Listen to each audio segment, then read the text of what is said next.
ಸದನದಲ್ಲಿ ಆಗ್ತಾ ಇರುವ ಕೋಲಾಹಲ, ಗದ್ದಲ, ರಾಜ್ಯಪಾಲರ ವಿರುದ್ಧ ಕಾಂಗ್ರೆಸ್ ಸಾರಿರುವ ಸಮರ, ಹಾಗೆ ಬಿಕೆ ಹರಿಪ್ರಸಾದ್ ಸೇರಿದಂತೆ ರಾಜ್ಯಪಾಲರ ಜೊತೆಯಲ್ಲಿ ಅನುಚಿತವಾಗಿ ವರ್ತನೆ ಮಾಡಿದವರಿಗೆ ಶಿಕ್ಷೆ ಆಗಬೇಕು ಅನ್ನೋ ಬಿಜೆಪಿಯ ಆಗ್ರಹ, ಇದೆಲ್ಲಾ ವಿಚಾರವನ್ನ ಚರ್ಚೆಗೆ ಒಳಪಡಿಸುವ ಅವಶ್ಯಕತೆ ಇತ್ತು ಇವತ್ತು. ಆದರೆ ರಿಪಬ್ಲಿಕ್ ಕನ್ನಡ ನಡೆಸ್ತಾ ಇರುವ ಅಭಿಯಾನ, ಸರ್ಕಾರಿ ಅಧಿಕಾರಿ, ಅದರಲ್ಲೂ ಮಹಿಳಾ ಸರ್ಕಾರಿ ಅಧಿಕಾರಿ ಮೇಲೆ ಬಾಯಿಗೆ ಬಂದ ಹಾಗೆ ಪದಗಳನ್ನ ಪ್ರಯೋಗ ಮಾಡಿ ಯಾವಾಗ ಪ್ರಕರಣ ಸೀರಿಯಸ್ ಆಯಿತು, ಯಾವಾಗ ರಿಪಬ್ಲಿಕ್ ಕನ್ನಡವೂ ಸೇರಿದಂತೆ ಮಾಧ್ಯಮಗಳಲ್ಲಿ ರಾಜೀವ್ ಗೌಡ ಅವರ ಪದಪುಂಜಗಳ ಸಂಸ್ಕೃತಿಯನ್ನ, ಸಂಸ್ಕಾರವನ್ನ ಹಾಡಿ ಹೊಗಳುವ ಪ್ರಕ್ರಿಯೆ ಪ್ರಾರಂಭವಾಯಿತು, ಬಿಸಿ ತಗುಲಿದ ರಾಜೀವ್ ಗೌಡ ಬಿಲಾ ಸೇರಿದ್ರು.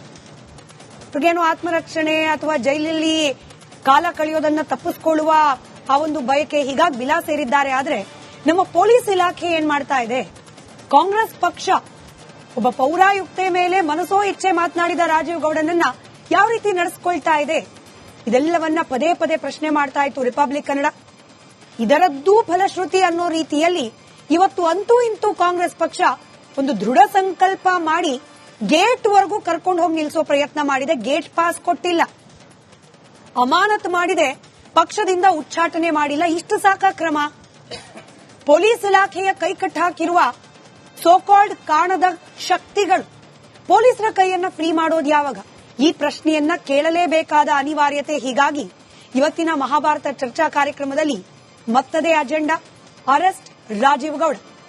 ಚರ್ಚೆಯಲ್ಲಿ ಬಿಜೆಪಿ ವಕ್ತಾರರಾದ ಅಶೋಕ್ ಗೌಡ್ರಿದ್ದಾರೆ, ಹಾಗೆ ಜೆಡಿಎಸ್ ವಕ್ತಾರರಾದ ನಾಗೇಂದ್ರ ಬಾಬು ಅವರಿದ್ದಾರೆ, ಕರವೇ ಸಿಂಹಸೈನಿ ರಾಜ್ಯಾಧ್ಯಕ್ಷರಾದ ಶ್ರೀನಿವಾಸ್ ಗೌಡ್ರಿದ್ದಾರೆ.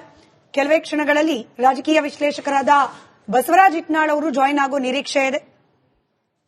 ಕಾಂಗ್ರೆಸ್ ಪಕ್ಷ ಈ ಚರ್ಚೆಗೆ ಬಾರದೇ ಇರೋದಕ್ಕೆ ನಿರ್ಧರಿಸಿದೆ. ಇನ್ಫ್ಯಾಕ್ಟ್ ರಿಪಬ್ಲಿಕ್ ಕನ್ನಡದಲ್ಲಿ ನಿನ್ನೆ ಆದ ಮಹಾಭಾರತ ಚರ್ಚಾ ಕಾರ್ಯಕ್ರಮದಲ್ಲಿ ಆದ ಪ್ರಹಸನದಿಂದಾಗಿ ಇನ್ನು ಮುಂದೆ ಕಾಂಗ್ರೆಸ್ ಪಕ್ಷದವರು ಕಳಿಸಬಾರದು ಅನ್ನೋ ನಿರ್ಧಾರಕ್ಕೆ ಬಂದಿದ್ದಾರಂತೆ. ನಾವೊಂದು ಡೆಮೋಕ್ರೆಟಿಕ್ ಡಿಬೇಟ್ ಮಾಡೋ ಉದ್ದೇಶದಿಂದ ಕನ್ವಿನ್ಸ್ ಮಾಡೋ ಪ್ರಯತ್ನ ಮಾಡ್ತಾ ಇದ್ದೀವಿ. ನೋಡೋಣ ಈ ವಿಚಾರದಲ್ಲಾದ್ರೂ ಕಾಂಗ್ರೆಸ್ ಪಕ್ಷಕ್ಕೆ ದೊಡ್ಡ ಮನಸ್ಸು ಬರುತ್ತಾ, ಒಂದು ಡೆಮೋಕ್ರೆಟಿಕ್ ಡಿಬೇಟ್ಗೆ ತಮ್ಮ ವಾಯ್ಸ್ ಅನ್ನ ಕಳಿಸುವ ದೊಡ್ಡ ಮನಸ್ಸು. ಎನಿವೆ, ಇವತ್ತಿನ ರಾಜೀವ್ ಗೌಡ ಡಿಬೇಟ್ಗೆ ಹೋಗೋಕ್ ಮುಂಚೆ ಒಂದು 3-4 ದೃಶ್ಯಗಳನ್ನ ಏಕಕಾಲದಲ್ಲಿ ನಿಮ್ಮ ಮುಂದೆ ತೋರಿಸುವ ಪ್ರಯತ್ನವನ್ನ ಮಾಡ್ತಿದ್ದೀವಿ. ಉದ್ದೇಶ ಇಷ್ಟೇ, ಇನ್ಸ್ಪಿರೇಷನ್ ಅನ್ನೋದು ಹೇಗೆಲ್ಲ ವರ್ಕ್ ಆಗ್ಬಿಡುತ್ತೆ ಅಂತ. 12ನೇ ತಾರೀಕು ರಾಜೀವ್ ಗೌಡ ಅವರ ಫೋನ್ ಕಾಲ್ನಲ್ಲಿ ಅಮೃತಾ ಗೌಡ ಮೇಡಂಗೆ ಮನಸೋ ಇಚ್ಛೆ ಧಮಕಿ ಹಾಕಿದ್ರು. ಅದಾದ ಕೆಲವೇ ದಿನಗಳಲ್ಲಿ ನಡೆದು ಹೋಯ್ತು ವರುಣ ಪ್ರಕರಣ. ಸ್ಕ್ರೀನ್ ಮೇಲೆ ಆ ದೃಶ್ಯವನ್ನ ಸಾಧ್ಯವಾದ್ರೆ ತನ್ನಿ.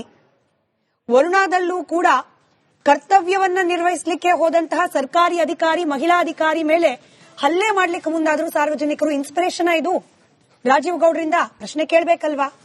ಶಾಸಕಿ ಕರೆಮ್ಮಾಜಿ ನಾಯಕ್ ಮರಳು ಮಾಫಿಯಾವನ್ನ ತಡೆಗಟ್ಟಲಿಕ್ಕೆ ಹೋದ ಸಂದರ್ಭದಲ್ಲಿ ಅವ್ರ ಮನೆಗೆ ಗೂಂಡಾಗಳ ರೀತಿಯಲ್ಲಿ ನುಗ್ಗಿಬಿಟ್ರು ಜನ. ಇನ್ಸ್ಪಿರೇಷನ್ ಇದು ರಾಜೀವ್ ಗೌಡ ಅವರಿಂದ? ಇವತ್ತು ನಡೆದ ಘಟನೆ ಬೆಂಗಳೂರಿನ ದೇವನಹಳ್ಳಿಯ ವಿಜಯಪುರದಲ್ಲಿ ಪುರಸಭೆ ಸದಸ್ಯರಂತೆ ಹನೀಫುಲ್ಲಾ ಅವರು ಅವರ ಸಹೋದರ ಸೇರ್ಕೊಂಡು ಕಂದಾಯ ಕಟ್ಟಲಿಕ್ಕೆ ಬಂದ ವ್ಯಕ್ತಿ ಮೇಲೆ ಹಲ್ಲೆ ಮಾಡ್ಲಿಕ್ಕೆ ಮುಂದಾಗಿದ್ದಾರೆ. ಇದು ಕೂಡ ಇನ್ಸ್ಪಿರೇಷನ್? ಪ್ರಶ್ನೆ ಕೇಳಬೇಕಲ್ವಾ? ಎಲ್ಲಿವರೆಗೂ ಕಾಂಗ್ರೆಸ್ ಸರ್ಕಾರ ಈ ಧಮ್ಕಿ ವೀರರ ಹೆಡೆಮುರಿ ಕಟ್ಟುವ ಛಾತಿಯನ್ನ ತೋರಿಸೋದಿಲ್ವೋ ಅಲ್ಲಿವರೆಗೂ ಈ ಸಂಸ್ಕೃತಿ ಹೀಗೆ ಮುಂದುವರಿಯುತ್ತಾ? ಪ್ರಶ್ನೆ ಮಾಡೋ ಪ್ರಯತ್ನ ಮಾಡೋಣ. ಕಾಂಗ್ರೆಸ್ ವಕ್ತಾರರು ಇಲ್ಲದೆ ಇರೋ ಕಾರಣಕ್ಕೆ ಬಿಜೆಪಿ ವಕ್ತಾರರಿಂದ ನಾನು ಈ ಚರ್ಚೆಯನ್ನ ಪ್ರಾರಂಭ ಮಾಡ್ತಾ ಇದ್ದೀನಿ. ಇದೆಲ್ಲವೂ ಕೂಡ ರಾಜೀವ್ ಗೌಡ ಅವರಿಂದ ಇನ್ಸ್ಪಿರೇಷನ್ ಆದ ಪ್ರಕರಣ ಅಂತ ಹೇಳಿ ನಾವು ಹೇಳಬಾರ್ದಾ? ಹೇಳಬಹುದು. ನಾನು ರಾಜೀವ್ ಗೌಡ್ರಿಗೆ ಇನ್ಸ್ಪಿರೇಷನ್ ಯಾರು ಅಂತ ಫಸ್ಟ್ ಕೇಳ್ತೇನೆ. ಯಾಕೆ ಅಂತ ಹೇಳಿದ್ರೆ, ಮುಖ್ಯಮಂತ್ರಿಗಳು ಒಬ್ಬ ಎಸ್ಪಿಗೆ ಕಪಾಳ ಮೋಕ್ಷ ಮಾಡೋದಕ್ಕೆ ಅಂತ ಹೋದಾಗ, ಅಥವಾ 2008-9ರಲ್ಲಿ ಸದನದ ಒಳಗಡೆ ಕಾಲ್ ತೋರಿಸಿ ಅದು ಸದನದ ಬಾಗಿಲಕ್ಕೆ ಕಾಲು ಒದ್ದಂತಹ ಇದೇ ಮುಖ್ಯಮಂತ್ರಿ, ಅವತ್ತು ಎಲ್ಲ ಲೀಡರ್ ಆಫ್ ಅಪೋಸಿಷನ್ ಆಗಿದ್ದಂತ ಸಿದ್ದರಾಮಯ್ಯನವರು ಜೊತೆಗೆ ಅವರು ಲೀಡರ್ ಆಫ್ ಅಪೋಸಿಷನ್ ಆಗಿದ್ದಾಗ ಕೂರ್ಗ್ ಹೋಗ್ತಾರೆ. ಅಂದ್ರೆ ಕಳೆದ 2021-22ನೇ ಅವಧಿನಲ್ಲಿ ಆಗ ಒಬ್ಬ ಎಸ್ಪಿಗೆ ಹೇಳ್ತಾರೆ, ನೋಡ್ಬಿಟ್ಟು ನಿನ್ನ ಸ್ಟ್ರಿಪ್ ಮಾಡ್ಬಿಡ್ತೀನಿ, ಡ್ರೆಸ್ ಸ್ಟ್ರಿಪ್ ಮಾಡ್ಬಿಡ್ತೀನಿ ಅಂತ ಹೇಳ್ತಾರೆ. ಅವರು ಈ ಸಂಸ್ಕೃತಿ ಏನಿದೆ, ಮುಖ್ಯಮಂತ್ರಿ ಸಿದ್ದರಾಮಯ್ಯನವರ ಸಂಸ್ಕೃತಿ ಏನಿದೆ, ಇದು ಕಾಂಗ್ರೆಸ್ಗೆ ಹತ್ತಿರತಕ್ಕಂತಹದ್ದು. ಯಾಕೆ ಅಂತ ಹೇಳಿದ್ರೆ, ನೀವು ರಾಜೀವ್ ಗೌಡ ಏನು ಕೇಳ್ತಿದ್ದೀರಾ ಕೇಳಿ, ಖಂಡಿತವಾಗ್ಲೂ ಕೇಳಲೇಬೇಕು. ಆದ್ರೆ ಸಂಗಮೇಶ್ವರ್ ಮಗನ್ನ ಯಾಕೆ ಇಲ್ಲಿವರೆಗೂ ಬಿಟ್ಟಿದ್ದೀರಾ? ರಾಜೀವ್ ಗೌಡನ ಮೇಲೆ ಅಮಾನತ್ ಮಾಡಿದೀರಾ. ಸಂಗಮೇಶ್ವರ್ ಮಗ ಏನ್ ನಿಮ್ಗೇನ್ ಬೇರೆಯವರು ಕೊಟ್ಟಿಟ್ಟವನಾ? ಸಂಗಮೇಶ್ವರ್ ಮಗ, ಅವ್ನ್ MLA ಮಗ ಅಂತ ಅಂದ್ಬಿಟ್ಟು ಅವ್ನಿಗೆ ಸ್ಪೆಷಲ್ ಕೊಂಡಿದ್ಯಾ? ಇದು ಏನಂತ ಹೇಳಿದ್ರೆ ಸುಮೂಟ ಮಾಡ್ಕೊಬೇಕು. ಚೀಫ್ ಸೆಕ್ರೆಟರಿ ಅವರು ಇದ್ರ ಬಗ್ಗೆ ಕ್ರಮ ಕೈಗೊಳ್ಳಬೇಕು. ಶಾಲಿನಿ ರಜನೀಶ್ ಅಂತ ಒಬ್ರು ಒಬ್ಬ ತಿಳ್ಕೊಂಡಿರ್ತಕ್ಕಂತವರು ಚೀಫ್ ಸೆಕ್ರೆಟರಿ ಆಗಿ ಕೂತ್ಕೊಂಡು ಒಬ್ಬ ಅಧಿಕಾರಿಗಳನ್ನ, ಅದು ಎಷ್ಟು ಜನ ಅಧಿಕಾರಿಗಳು ಈ ಸರ್ಕಾರದಲ್ಲಿ ಸ್ಮಿತಾ ನಾನು ಲೆಕ್ಕ ಹಾಕ್ತಿದ್ದೆ, 9 ಜನ ಅಧಿಕಾರಿಗಳು ಸೂಸೈಡ್ ನೋಟ್ ಬರೆದು ಈ ರಾಜ್ಯದಲ್ಲಿ ಕಳೆದ 33 ತಿಂಗಳಲ್ಲಿ ಆತ್ಮಹತ್ಯೆ ಮಾಡ್ಕೊಂಡಿದ್ದಾರೆ. 15 ಜನ ಕೆಲಸದ ಒತ್ತಡ ತಾಳಲಾರದೆ ಆತ್ಮಹತ್ಯೆ ಮಾಡ್ಕೊಂಡು ಅಂದ್ರೆ ಅಸಹಜ ಸಾವಾಗಿದೆ. 6 ಜನ ಸೆನ್ಸಸ್ ಮಾಡಬೇಕಾದ್ರೆ ಸಾವಾಗಿದೆ. ಇಷ್ಟು ಅಧಿಕಾರಿಗಳ ಸಾವಾಗಿದ್ದಾಗ ಚೀಫ್ ಸೆಕ್ರೆಟರಿ ಅವರು ಏನ್ ಮಾಡ್ತಿದ್ದಾರೆ ಅನ್ನತಕ್ಕಂಥದ್ದು ನನ್ನ ಮೊದಲ ಪ್ರಶ್ನೆ ಚೀಫ್ ಸೆಕ್ರೆಟರಿಗೆ. ಈ ಕಾಂಗ್ರೆಸ್ನ ಈ ಗೂಂಡಾ ಕಲ್ಚರ್ ಏನಿದೆ, ಈ ಗೂಂಡಾ ಕಲ್ಚರ್ ಹೊಸದಲ್ಲ ಕಾಂಗ್ರೆಸ್ಗೆ, ತುಂಬಾ ಹಳೆ ಚಾಟಿ. ಮುಖ್ಯಮಂತ್ರಿ ಸಿದ್ದರಾಮಯ್ಯನವರು, ಇವತ್ತಿನ ಮುಖ್ಯಮಂತ್ರಿ ಸಿದ್ದರಾಮಯ್ಯನವರಿಂದ ಹಿಡ್ಕೊಂಡು D K Shivakumar nut Bolt tight ಮಾಡ್ತೀವಿ ಅಂತ ಹೇಳ್ತಾರೆ. ಅದ್ರ ಜೊತೆಗೆ ಪ್ರತಿಯೊಬ್ಬರಿಗೂ ಏನ್ ಅನ್ಕೊಂಡಿದ್ಯಾ ನೀನು ಅಂತಕ್ಕಂತಹ ಮಾತುಗಳನ್ನ ಡಿ ಕೆ ಶಿವಕುಮಾರ್ ಅನ್ನೋರು ಬಿಡಿ ಬಿಡಿ ಪ್ರಕರಣಗಳು ಎಲ್ಲವನ್ನ ಕೂಡ ಒಂದು ಮಾಡಿ ಕಾಂಗ್ರೆಸ್ನ ಸಂಸ್ಕೃತಿಯೇ ಹೀಗೆ ಅಂತ ಹೇಳಿಕ್ ಸಾಧ್ಯ ಇಲ್ಲ. ಏನು ಅಂತ ಹೇಳಿದ್ರೆ, ಈಗ ಮನೆಯಲ್ಲಿ ಯಾರು ಹಿರಿಯರು, ಇದು ಒಂದು ಎಜುಕೇಶನಲ್ ಸ್ಟಡಿ ಆಗಿದೆ, ಸೈಕೋಮೆಟ್ರಿಕಲ್ ಸ್ಟಡಿ ಆಗಿದೆ. ಈಗ ಮನೆಯಲ್ಲಿ ಯಾರು ಹಿರಿಯರಿದ್ರಾಗ ಅವ್ರನ್ನ ಅನುಕರಣ ಮಾಡ್ತಕ್ಕಂಥದ್ದು ಚಿಕ್ಕವರು ಮಾಡ್ತಾರೆ. ಅದು ಯೂಶುವಲ್ ವಾಡಿಕೆ. ನಮ್ಮ ನಾಯಕರೇ ಹಂಗ್ ಮಾಡ್ತಾರೆ, ನಾವ್ ಹಿಂಗ್ ಮಾಡಿದ್ರೆ ಅಧಿಕಾರಿಗಳನ್ನ ಕಂಟ್ರೋಲ್ ಇಟ್ಕೊಂಡ್ಬಿಡ್ಬೋದು ಅಂತಂದ್ರೆ ಖಂಡಿತವಾಗ್ಲೂ ಹೇಳ್ತಾ ಇದ್ದೀನಿ, ಖಂಡಿತವಾಗ್ಲೂ ಇದು ತುಂಬಾ ತುಂಬಾ ತುಂಬಾ ಕೆಟ್ಟ ಪದ್ಧತಿ. ರಾಜೀವ್ ಗೌಡ ಒಬ್ಬ ಅಲ್ಲ, ಸಂಗಮೇಶ್ವರ ಮಗ ಅಲ್ಲ. ಇವತ್ತು ತಾವೇನ್ 4 ಪ್ರಕರಣಗಳು ತೋರಿಸ್ತಿದೀವಿ. ಇದೇ ದೇವನಹಳ್ಳಿನಲ್ಲಿ ವಿಜಯಪುರ ಹೋಬಳಿನಲ್ಲಿ ಒಬ್ಬ ಇವರು ಆತ್ಮಹತ್ಯೆ ಮಾಡ್ಕೊಂಡು ಸತ್ತೋಗ್ತಾರೆ.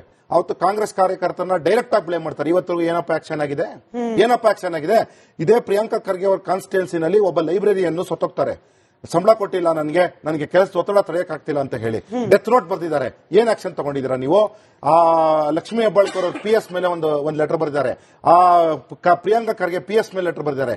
ಇದೆಲ್ಲ ಬರೆದ್ರೂ ಸಹ ಕಾಂಗ್ರೆಸ್ ಏನಿದೆ ಅಥವಾ ಇದೆಲ್ಲ ಒಂದ್ ಕಡೆ ಆಗ್ತಿದ್ರೆ ಇವರು PS ಗಳ ಆಟ ದಂಧೆ, ಅಯ್ಯೋ ರಾಮ, ಆ ಜಮೀರ್ ಅಹಮದ್ ಅವ್ರ PS ಮೇಲೆ ರೈಡ್ ಮಾಡಿದ್ರೆ 15 ಕೋಟಿ ಸಿಗ್ತದಂದ್ರೆ ಏನ್ ಅರ್ಥ? PS ಮನೆಯಲ್ಲಿ 15 ಕೋಟಿ PS ಮನೆ ಸಿಗ್ತದೆ, ಮಂತ್ರಿಗಳ ಮನೇಲಿ 1500 ಕೋಟಿ ಇದೆಯಲ್ಲ. ಇಲ್ಲ. ಏನು ಅಂತ ಹೇಳಿದ್ರೆ, ಈಗ ಮನೆಯಲ್ಲಿ ಯಾರು ಹಿರಿಯರು, ಇದು ಒಂದು ಎಜುಕೇಶನಲ್ ಸ್ಟಡಿ ಆಗಿದೆ, ಸೈಕೋಮೆಟ್ರಿಕಲ್ ಸ್ಟಡಿ ಆಗಿದೆ. ಈಗ ಮನೆಯಲ್ಲಿ ಯಾರು ಹಿರಿಯರಿದ್ರಾಗ ಅವ್ರನ್ನ ಅನುಕರಣ ಮಾಡ್ತಕ್ಕಂಥದ್ದು ಚಿಕ್ಕವರು ಮಾಡ್ತಾರೆ. ಅದು ಯೂಶುವಲ್ ವಾಡಿಕೆ. ನಮ್ಮ ನಾಯಕರೇ ಹಂಗ್ ಮಾಡ್ತಾರೆ, ನಾವ್ ಹಿಂಗ್ ಮಾಡಿದ್ರೆ ಅಧಿಕಾರಿಗಳನ್ನ ಕಂಟ್ರೋಲ್ ಇಟ್ಕೊಂಡ್ಬಿಡ್ಬೋದು ಅಂತಂದ್ರೆ ಖಂಡಿತವಾಗ್ಲೂ ಹೇಳ್ತಾ ಇದ್ದೀನಿ, ಖಂಡಿತವಾಗ್ಲೂ ಇದು ತುಂಬಾ ತುಂಬಾ ತುಂಬಾ ಕೆಟ್ಟ ಪದ್ಧತಿ.